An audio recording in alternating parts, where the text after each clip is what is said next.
Please like the video and share it so that it reaches many more people and you get sawaba, or rewards from Allah. This could be a sawabe jariyah or continuous reward for you long after you are gone. Volume 5, Book 59, number 621. Narrated by Anas. When it was the day of the conquest of Mecca, Allah's apostle distributed the war booty amongst the people of Quraysh, which caused the Ansar to become angry. So the Prophet said, "Won't you be pleased that the people take the worldly things and you take Allah's apostle with you?" They said, "Yes." The Prophet said, "If the people took their way through a valley or mountain pass, I would take my way through the Ansar's valley or mountain pass." Volume 5, Book 59, number 622. Narrated by Anas. When it was the day of the Battle of Hunain, the Prophet confronted the tribe of Hawazin while there were 10,000 men, besides the Talaka, i.e. those who had embraced Islam on the day of the conquest of Mecca, with the Prophet. When they, i.e. Muslims, fled, the Prophet said, "O the group of Ansari," they replied, "Labbaik, O Allah's apostle and Sadiq. We are under your command." Then the Prophet got down from his mule and said, "I am Allah's slave and his apostle." Then the pagans were defeated. The Prophet distributed the war booty amongst the Talaka and Muhajirin, i.e. emigrants, and did not give anything to the Ansar. So the Ansar spoke, i.e. were dissatisfied, and he called them and made him enter a leather tent and said, "Won't you be pleased that the people take the sheep and camels, and you take Allah's apostle along with you?" The Prophet added, "If the people took their way through a valley and the Ansar took their way through a mountain pass, then I would choose a mountain pass of the Ansar." Volume 5, Book 59, number 623. Narrated by Anas. The Prophet gathered some people of Ansar and said, "The people of Quraysh are still close to their pre-Islamic period of ignorance and have suffered a lot, and I want to help them and attract their hearts by giving them the war booty. Won't you be pleased that the people take the worldly things, and you take Allah's apostle with you to your homes?" They said, "Yes, i.e. we are pleased with this distribution." The Prophet said, "If the people took their way through a valley and the Ansar took their way through a mountain pass, then I would take the Ansar's valley or the Ansar's mountain pass." Volume 5, Book 59, number 624. Narrated by Abdullah.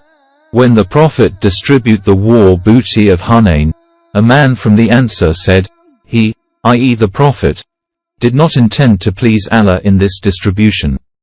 So I came to the Prophet and informed him of that statement, whereupon the color of his face changed and he said, "May Allah bestow his mercy on Moses, for he was troubled with more than this, but he remained patient." Volume 5, Book 59, number 625. Narrated by Abdullah.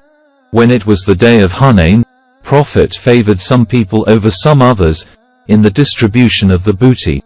He gave Al-Aqra 100 camels and gave Uyayna the same, and also gave other people of Quraysh.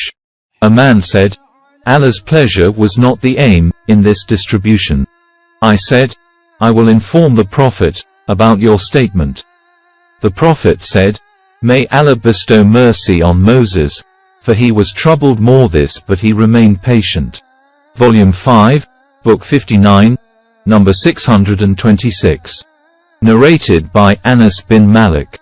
When it was the day of the Battle of Hunain, the tributes of Hawazin and Ghatafan and others, along with their animals and offspring, and wives, came to fight against the Prophet. The Prophet had with him 10,000 men and some of the Talaka. The companions fled, leaving the Prophet alone. The Prophet then made two calls which were clearly distinguished from each other.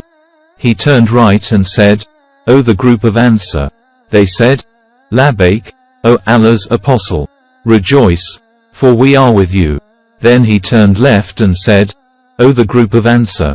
They said, "Labbaik, O Allah's apostle. Rejoice, for we are with you." The Prophet at that time was riding on a white mule. Then he dismounted and said, "I am Allah's slave and his apostle." The infidels then were defeated, and on that day the Prophet gained a large amount of booty which he distributed amongst the Muhajirin and the Talaka and did not give anything to the Ansar. The Ansar said, "When there is a difficulty, we are called, but the booty is given to other than us." The news reached the Prophet and he gathered them in a leather tent and said, "What is this news reaching me from you, O the group of Ansar?" They kept silent. He added, "O the group of Ansar, won't you be happy that the people take the worldly things, and you take Allah's apostle to your homes reserving him for yourself?" They said, "Yes." Then the Prophet said, "If the people took their way through a valley, and the Ansar took their way through a mountain pass, surely I would take the Ansar's mountain pass." Hisham said, "O Abu Hamza, i.e. Anas, did you witness that?" He replied, "And how could I be absent from him?"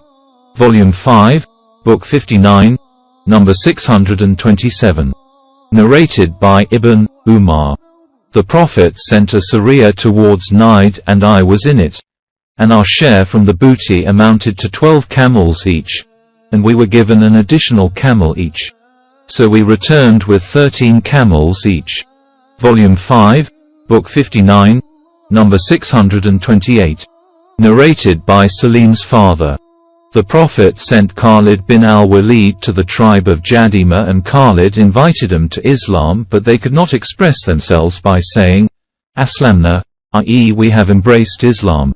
But they started saying, "Sabana, Sabana," i.e. we have come out of one religion to another. Khalid kept on killing some of them and taking some of them as captives and gave every one of us his captive. When there came the day, then Khalid ordered that each man, i.e. Muslim soldier, should kill his captive. I said, "By Allah, I will not kill my captive, and none of my companions will kill his captive." When we reached the Prophet, we mentioned to him the whole story.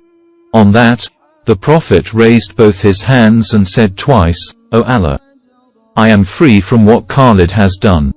Volume 5, Book 59, number 629. Narrated by Ali. The Prophet sent a Sariyah under the command of a man from the Ansar and ordered the soldiers to obey him. He, i.e. the commander, became angry and said, "Didn't the Prophet order you to obey me?" They replied, "Yes." He said, "Collect firewood for me." So they collected it. He said, "Make a fire."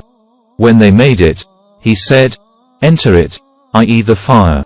So they intended to do that and started holding each other and saying, "We run towards, i.e. take refuge with, the Prophet from the fire." They kept on saying that till the fire was extinguished and the anger of the commander abated.